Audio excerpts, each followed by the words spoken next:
Ես կուզեմ այս խնդիրին մոտենալ մի քիչ այլ կոնտեքստով, ոչ պատմական իմաստով, այլ ավելի շուտ հասկանալու համար, թե մենք ընդհանրապես ինչ նպատակ ենք հետապնդում հասնելու համար, որպեսզի աշխարհը ճանաչի այն ողբերգությունը, որ մենք ապրել ենք 100 տարի առաջ, չէ՞։ Տեսեք, օրինակ մարդու ծնողները որ մահանում են, մահանից հետո, ասենք, մարդը գնում են հիշողություն, գերեզման են գնում, ծաղիկ են գնում, որպես հարգանքի հիշողություն, եւ գնում են եւ ապրում են, շարունակում են ապրել։ Հիմա տեսեք, մեր ողբերգությունը, որ եղել է 100 տարի առաջ, մենք սովորաբար էլի գնում ենք ծաղիկ ենք դնում ապրիլի 24-ին, հիշողությունը հարգանքի տուր ենք մարդուն, որ մենք այդ ողբերգությունը ապրել ենք, որ հիշում ենք, որ դա եղել, եւ շարունակում ենք ապրել։ Այսինքն մեր համար ձևակերպված չի, թե ընդհանրապես մենք ինչ խնդիր ենք ուզում հետապնդենք որպես պետություն։ Օրինակ ասում ենք, թե մենք աշխարհը պետք է ճանաչի, աշխարհը ճանաչել է, Միացյալ Նահանգների կոնգրեսը ճանաչել է, Ֆրանսիան ճանաչել է, Ռուսաստանը ճանաչել է, Գերմանիան ճանաչել է, եթե դրան գումարենք, ասենք, որ ճանաչի Ավստրալիան, չգիտեմ, Կանադան բան, ես կարծում եմ դրանից շատ մեծ բան մենք չենք ստանա, բայց գլխավորը որն է մեր նպատակը, որն է, որ ասենք աշխարհի քանի երկիր ճանաչի, որ մենք ինչ ստանանք դրանից, հա։ Ես կարծում եմ, որ այդ խնդիրը ձևակերպված չի։ Տեսեք, օրինակ կա տեսակետ, որ մենք բոլորս էլ գիտենք, որ բան այդ Բերլինի վեհաժողովից հետո շրջադարձային եղավ Հայաստանի քաղաքամտքի զարգացման գործում։ Հայերը դարձան միջազգային քաղաքականության եւ միջազգային իրավունքի օբյեկտ, թվում է թե սկսում են իրականացնել հայ ժողովրդի երազանք այդ 1870-78 թվականից, բայց այդ երազանքը ավարտվեց ցեղասպանությամբ 15 թվականից, մենք կորցրեցինք վերջնականապես Արևմտյան Հայաստանը։ Նույնը կատարվեց 88 թվականին կար Ղարաբաղյան շարժում։ Ղարաբաղյան շարժման նպատակը որն էր, որ մենք ազատագրեինք մեր Արցախը։ Եվ ինչ արեցինք, մենք հաղթանակ տարանք առաջի պատերազմում, կերտեցինք պետականություն, կերտեցինք երկրորդ պետականությունը եւ վերջում կորցրեցինք Արցախը։ Այսինքն մեր նպատակը 88 թվականի ավարտվեց երկրորդ ողբերգությամբ։ Ինչն է դրա պատճառը, որն է դրա պատճառը, ինչու ենք մենք անընդհատ պարտվում, մենք պարտվեցինք 100 տարի առաջ, պարտվեցինք 150 տարի առաջ, պարտվեցինք վերջին ժամանակահատվածում, մեզ խնդիրը է, թե մենք չհասկանանք, դրա գենեզիսը չբացենք, մենք պարտվելու ենք նաև Հայաստանը, ասեմ ձեզ իմանաք, դա մի քիչ երևի կոպիտ է հնչում, բայց դա փաստ է, ինչի, որովհետև տեսեք, օրինակ դրա համար տեսակետ է գալիս, ասենք, կան տեսակետներ, ասենք, պահպանողական տեսակետներ կան, որ ասում են, թե այ եթե մենք չսկսեինք 88 թվականի շարժումը, մենք չէինք կորցնի Արցախը։ Չէ՞, այս տեսակետ կա։ Հիմա ասենք, օրինակ այսօրվա գործող իշխանության ներկայացուցիչները այդ թեզն են փորձում առաջ տանել։ Այ եթե մենք չսկսեինք Արցախը, մենք արցախայությունը չենք կորցնի, Արցախը չենք կորցնի, ողբերգություն չէր լինի, մարդիկ չէին զոհվի, խաղաղ կապրեին։ Նույնը ասում էին նախկինում, ասում են, եթե մենք Բերլինյան վեհաժողովից հետո չմիջազգայնացնեինք հայկական հարցը, մենք հիմա պատմական Հայաստան կունենայինք, մենք ողբերգություն չէինք ապրի եւ այլն։ Այդ տեսակետը ինչա դառնում երբեմն դոմինանտային։ Ինչի է այսօրվա դրությամբ այս իշխանությունը դառել դոմինանտային, որովհետեւ այն մյուս տեսակետը որ կա, այդ տեսակետը չի հասնում իր նպատակին, որովհետեւ այդ մյուս տեսակետի մեջ կա հուզմունք, կա բարոյական մոտեցում, բայց չկա քաղաքական պետական մոտեցում, այսինքն պետական մոտեցում, թե ինչպես լուծենք այդ խնդիրը։ Սա է խնդրեմը։ Հիմա որպեսզի մենք դա հասկանանք, մենք պետք է հասկանանք ընդհանրապես հայ-թուրքական հարաբերությունները ինչ հեռանկար կարող ունենա, որտեղ ի վերջո Թուրքիան եւ Հայաստանը հարևաններ են եւ այդ հարևանները չեն փոխվելու, այսինքն մենք չենք դուրս գալու լուսնի վրա ապրել, իրանք էլ չեն գնալու, չգիտեմ, Աֆրիկա ապրելու, ենք մնալու են ստեղ, մենք էլ ստեղ ենք մնալու։ Հիմա ինչպեսի հեռանկար կարող ունենա, որպեսզի մենք հասկանանք, թե մենք ինչպես պետք է ապրենք իրանց հետ, մենք պետք է հասկանանք իսկ իրանք ինչ են մտածում մեր մասին։ Դա շատ կարևոր է, որովհետև շատերը Հայաստանում մտածում են, այ եթե մենք սենց անեինք, սենց կլներ, մենք սխալ արեցինք, որտեղ սենց եղավ։ Բոլորին թվում է, թե դա մեզանից է կախված եղել։ Բոլորին թվում է, թե օրինակ Բերլինյան վեհաժողովը մեզանից է կախված։ Ոչ, հարգելի հայ ժողով։ Բերլինյան վեհաժողովում մենք միջազգային իրավական օբյեկտ դարձանք անկախ մեր ցանկությունից։ Հասկանում եք, օրինակ Ղարաբաղյան շարժումը որ չսկսեինք,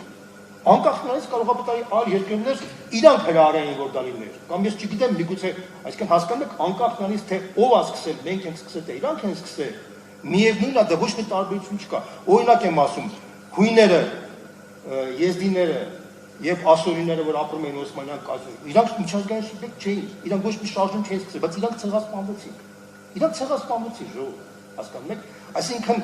դու դառնում ես միջազգային սուբյեկտը, չես դառնում, դա կապ չունի, այսինքն բացատրությունը պետք է հետևություն անենք, որ այս process-ի արդյունքում ոչ թե մենք ենք օրակարգ թելադրում, այլ Թուրքիան է օրակարգ թելադրում, իրանք են ունեն որոշակի նպատակներ։ Հիմա ես ուզում եմ բացեմ այդ փակագիծը, իրանք ինչ նպատակ ունեն։ Իրանք նպատակը, ուղղակի ասեմ, որ դուք պատկերացնեք, հենց սկզբից եղել է հետևյալը, որ իրանք ուզում են սահմաններով միանան ռուսական կայսրության մեջ ապրող մամեդական ժողովուրդների, որտեղ որպես գլխավոր խոչընդոտ եղել է Արևմտյան Հայաստան եւ հայությունը։ Սա իրաց նպատակն է։ Ցանկացած գնով դրա ավելին կարամ ասեմ, ուրեմն 1914 թվականին ես ուղղակի փաստաթուղթ ձևակերպեմ, որ դուք բոլորը իմանաք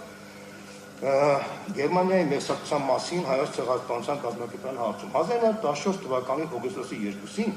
Թուրքիան գաղտնի պայմանագրություն կնքեց Գերմանիայի հետ, որի կետերից մեկը Օսմանյան կայսրության արևելյան սահմանների փոփոխություններ Ռուսաստանի մահմեդական ժողովրդին տանող միջանցք ստեղծելու համար, ինչը ենթադրում էր հայկական ներկայացան վերացում փոփոխված տարածքներում։ Սա իրաց նպատակն է եղել, այսինքն իրանց անկախ ու սիրես թուրքերին, կատես իրենց, ուզենաս իրանց հետ ընկերություն անել, իրանց նպատակը դա է։ Իրանց նպատակը, որ դու քանի որ խոչընդոտ ես, դու պետք է վերանա այդ խոչընդոտը։ Հասկանում եք, ի՞նչն է խնդիրը։ Համապատասխան խնդիրը թուրք-գերմանական պայմանագրում ձևակերպված էր որպես օգնություն Գերմանիային Ռուսաստանի հաշվին թուրքական տարածքին ընդլայնելու գործում այնպես, որ ապահովի մամեդական բնակչության հետ անմիջական շփումը։ Եվ իրանք այդ խնդիրն էին գործում լուծել։ Օրինակ եմ ասում, եթե մենք օրինակ Սարդարապատում պարտվեինք, բոլոր պատմաբանները, ոչ թե հայ, այլ բոլոր միջազգային պատմաբաններն ասում են, որ Սարդարապատի պատմությունը վերջ կդներ ոչ միայն Հայաստանի վերջը, այլ նույնպես հայ լինելու վերջը։ Հիմա ես մի այլ ձևակերպում տամ, օրինակ ասում են, որ հայերը, չգիտեմ, ռուսական կողմնորոշում ունեցան կամ եվրոպական, դրա համար իրանք ցեղասպանվեցին։ Իրանք սաղ դատակ կեղծ խոսակցություններ են։ Իհարկե, եւ Ռուսաստանն է փորձել օգտագործել, եւ եվրոպացիներն են փորձել օգտագործել, բոլորն էլ դա բնական երևույթ է, քաղաքականության մեջ մեկը մյուսին փորձում է օգտագործել, բայց դա չէ գլխավոր խնդիրը։ Գլխավոր խնդիրը կան մեր նրանում, որ մենք պետք է կարողանայինք այնպիսի ուժեղ ազգ լինեինք, որպեսզի կարողանայինք դիմադրողության բռունց ստեղծել, ինչպես որ արեցին բալկանյան ժողովուրդները։ Տեսեք, բալկանյան ժողովուրդները կարողացան դիմադրել եւ իրանք էլ ցեղասպանության ենթարկվեցին կոտորածների, բայց իրանք կարողացան այդ ամեն ինչից դուրս գալ որպես առողջ պետություններ։ Մենք այդ խնդիրը չունեցեք։ Ինչն է պատճառը։ Դա առանձին խնդիր է։ Ես չեմ ուզում դրան անդրադառնալ։ Ես մի հատ օրինակ բերեմ, որ դուք պատկերացնեք։ Երկու դրվագ եմ ասում, որի պատմաբանները չեն ասում, մի քիչ երևի ամոթ է, բայց ցեղասպանության ժամանակ Զեյթունի եւ Վանի, այսպես ասած, հայության պահվածքը։ Զեյթունի հայության պահվածքը խայտառակություն էր, Վանի հայության պահվածքը արժանապատվության օրինակ էր, թե ինչպես պետք է պահպանվեր։ Այսինքն սա ինչ եմ ուզում ասել, որ անկախ նրանից դու ոնց ես քեզ պահում, մենք միևնույնն է թուրքերը կոտորում են։ Այսինքն Զեյթունի հայությունը փորձեց մաքսիմալ լոյալ լինել, Թալատ Փաշան շնորհակալություն հայտնեց իրանց եւ ավելի կատաղած կոտորեց, քան մյուսներին։ Վանի հայությունը դիմադրեց եւ դիմադրության արդյունքում նախ կոտորածներ ավելի քիչ եղան, երկրորդ էլ մարդիկ շանս ունեցան ավելի դուրս գալ այդ տարածքներից, որ գոնե քիչ կոտորվեն։ Սա ինչ եմ ուզում ասեմ, որ ուրեմն Թուրքիայի հետ որպեսզի մենք կարողանանք իսկապես հասկանանք, թե որն է մեր նպատակը, այդ ցեղասպանության ճանաչումը ինչն է, մենք պետք է հասկանանք հետևելը, մենք պետք է ամեն ինչ անենք, որ Թուրքիան դառնա այնպիսի երկիր, որից հետո մեր համար դառնա անվտանգ։ Ինչպես օրինակ Գերմանիան դարձել է այնպիսի երկիր, որի համար արդեն օրինակ նացիստական Գերմանիան վտանգավոր էր ամբողջ աշխարհի համար, չէ՞։ Հիմա աշխարհը ամեն ինչ արեց, որ Գերմանիան այնպիսի երկիր դառնա, որ ինքը անվտանգ դառնա բոլորի համար, այդ նաև Իսրայելի համար, հրավերի համար, չէ՞։ Հիմա դուք ասեք, թե իսկ հնարավոր է արդյոք տենց բան։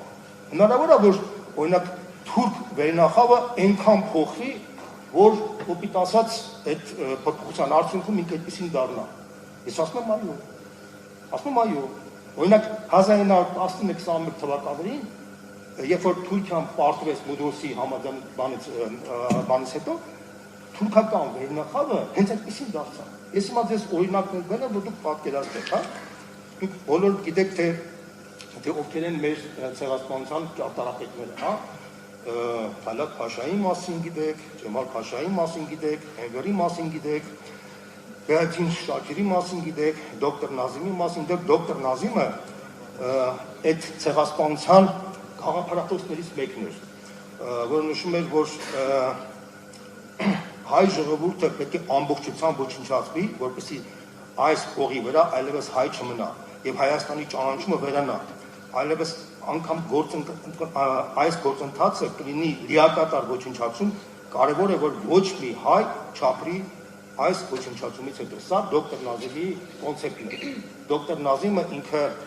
բան էր, հրե էր, որ մահմեդական դարձել այսքան ժամանակի։ Դեպ ասենք մեր ցեղասպանության ճարտարապետներից զգալի մասին ծագումով այդքան մաքուր թուրքեր չէին։ Ասենք օրինակ չգիտեմ, Թալատ Փաշան կիսոբչափ բուլղարացի էր, մյուսը ալբանացի էր եւ այլն եւ այլն։ Դոկտոր Նազիմն էլ կիսոբչափ հրեա էր, դյոնմա էր, հրեա, որը դարձել էր մահմեդական, հա։ Հիմա տեսեք, ես մի ուրիշ բան էլ ասեմ, դուք գիտեք, թե թուրքերը ինչ կեղտոտ գործունեություն մեր նկատմամբ, բայց այնպես չի, որ ամբողջ թուրքական վերնախավը պատրաստ էր այդպիսից, որտեղ այն հրեշավոր ինչ որ կատարվեց մեր ժողովրդի նկատմամբ, դա շատ դժվար էր մարսել։ Իվերջո Թուրքիան դա առաջին ֆաշիստական պետությունն էր աշխարհում, որը ստեղծվեց, եւ քանի որ առաջինն էր, հոգեբանորեն շատերը պատրաստ չէին այդ վիճակի դառնալու եւ այն վերնախավն էլ միասեռ չէր, այսինքն այդ վերնախավի մեջ էլ կային մարդիկ, ովքեր որ հոգեբանորեն պատրաստ չէին նրան։ Ես կուզենամ հիմա այդ մարդկանց մասին էլ դուք իմանաք, որպեսզի դուք հասկանաք, որ հնարավոր է որ մենք վաղ դեպքում մենք ունենանք այնպիսի վիճակ, եթե մենք ունենանք ուժեղ պետություն։ Մենք պետք է ունենանք ուժեղ պետություն, որպեսզի այդ պետությունը այնքան ուժեղ լինի, որ Թուրքիան հասկանա, որ այդ պետության հետ հնարավոր չի այլևս ուրիշ ձևի, ինչպես որ փորձել պայմանավորել, ուրիշ տարբերակ չի լինի։ Այն իշխանությունը, որ մենք ունենք, դա ուղիղ ճանապարհը դեպի նոր ցեղասպանություն։ Ուղիղ ճանապարհ, ես ասեմ ձեզ։ Հիմա ես ուղղակի հիշեցնեմ այն վերնախավին, ովքեր որ ոչ միայն չընկալեցին ցեղասպանությունը, այլ շատ ամոթ էին զգում, որ այդ ամենը կատարվի։ Դա շատ մենք պետք է դրա մասին էլ իմանանք, որպեսզի մենք հասկանանք, որ ցանկացած ժողովրդին գազան է սարքում իր քաղաքական վերնախավ։ Օրինակ ասենք, գերմանացի ժողովուրդը ծնեց Բախ, Բեթհովեն, Մոցարտ, Հենդել, չէ՞, ինքը տաղանդավոր ժողովուրդ է, Հենդել բան ծնեց, Գյոթե ծնեց բան, բայց նաև ծնեց, չգիտեմ, Հիտլեր, Գեբելս, չէ, ասենք եւ ֆաշիստներ, նացիստներ, որոնք ոտիլը գազան դարձան, չէ։ Այսինքն վերնախավն է այդպեսին սարքում ժողովրդին։ Բայց այդ ժողովրդին եթե ասենք ուրիշ վերնախավ է, ժողովրդին կարա սարքի նորմալ ժողովուրդ, ոնց որ հիմա այսօր գերմանացիները ֆունդամենտալ են, չէ, տարբերվում այն նացիստական գերմանացիներից, որոնք չգիտեմ, գազի կամերներում մարդկանց հետամա են անում, չէ։ Հիմա այդպեսի բան չկա, չէ։ Հիմա տեսեք, ես մարդկանց մոտ կմտածեմ, թե իսկ արդյոք հնարավոր է այդպես բան։ Ես մտածում թվարկեմ մարդկանց, ովքեր այդ մարդիկ են, ովքեր որ մերժում են ցեղասպանությունը։ Ուրեմն Ահմեդ Ռիզա, երբ թուրք քաղաքական գործիչ եւ առաջին Օսմանյան խորհրդարանի նախագահ, որը դեմ արտահայտվեց այդ ցեղասպանության քայլերին եւ ամեն ինչ անում էր, որ այդ օրենքը չընդունվի։ Մեհմեդ Ջալալբեյը, Հալիպի եւ Կոնյայի նահանգապետը, ով հրաժարվեց իր տարածքում հայերի ցեղասպան, դրա համար իրան հանեցին գործից։ Մուստաֆա Փաշա, Օսմանյան բանակի սպա եւ թուրքական ռազմական դատարանների գլխավոր դատավոր 19-20 թվականին, տեսեք ինչ պաշտոն ունեցել։ Մուստաֆա Փաշան ուներ այն ժամանակ ազնիվ մարդու համբավ եւ կարևոր դեր խաղացել առաջին համաշխարհային պատերազմի ժամանակ